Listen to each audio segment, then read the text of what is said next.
Hey everyone. There's a lot of controversy about filmmaker Spike Lee's comments at the Sundance Film Festival January 23rd after the screening of his new film Red Hook Summer, where after Chris Rock asked Spike about the studios not putting money into the film, Spike went on this quote rant unquote. The publications like the LA Times and Reuters and CBS television and some other television organizations went on this idea that Spike was attacking, for example, white people.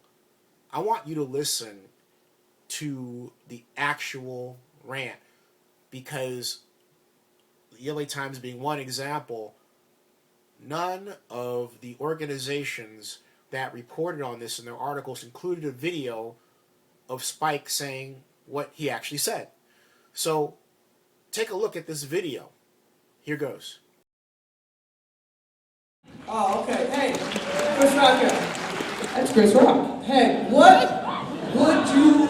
This is a real question. Okay, so you did it for... You spent your own money, whatever, right? What would you have done differently if you had actually gotten a bunch of studio money? Because the film looks...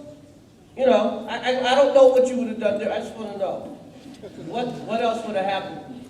Would he have blown up or some shit? All right. Can we give it over to Mr. Chris Rock, please? Let him see you, baby. Now keep in mind, folks, something else. Right here, I'm stopping for a moment. Listen to what Spike says. Does he attack anyone who's white? No. He simply points out in his rant that studios, he says studios don't know anything about or care about black people. Now, here's the dirty little secret. You can have a studio with black executives in a mainstream studio, and they still would make decisions that wouldn't come out in favor of the kind of film that Spike Lee would want to make. That's the hard fact that's not talked about very much, but I'll shut up. Here's the rest of Spike. Brooklyn's in the house! Brooklyn's in the house! Chris, thank you. Good question. We never went to the studios with this film. I told you. I said, buy a camera. I told the camera I bought, I said, talk to Kerwin, we'll hook you up. I bought a camera, Kerwin had a camera, and we said we're going to do this motherfucking film ourselves. We weren't going to go to the studios. The plan was to make the film, bring it to Sundance, so first show it to you, John.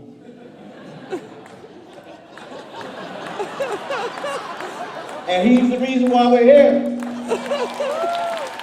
So this whole thing was planned out.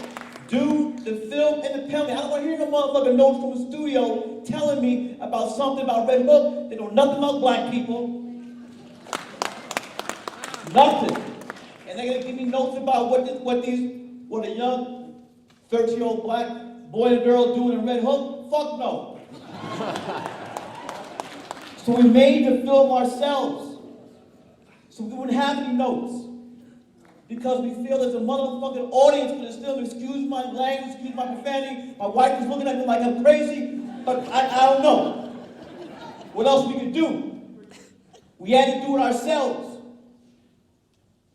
We shot motherfucking school, She's Gonna Have It for 12 days back in 1986. And when I was waiting for Universal to do the sequel, The Inside Man, my biggest hit ever, I couldn't wait any longer. We had to do it ourselves. So I went to my trusted friends, Bruce. I met Judith. Now, if Michael Jackson picked her for this tour, I know I had to use her. Jason Fry grew up in Red Hook. The irony that the church we shot the film in was the church's parents built. Clark Taylor. Excuse me, Clark. That's a... yeah.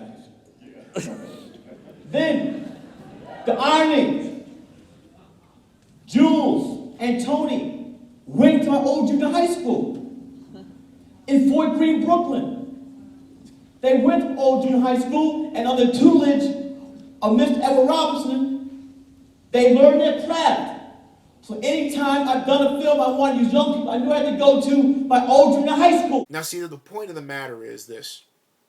You've really got to hear what the person actually says about something when the subject veers toward race. The news organizations, and again I point to the LA Times and Reuters, really are responsible in not showing a video to accompany their rendition of what Spike said, because people have taken just what they wrote and went off on their own ideas about what Spike said, which are far afield from what he actually said, as you just saw. Race is a complicated thing to talk about, but it can be less complicated to talk about if we just make sure we get the story straight and listen. Listen with care.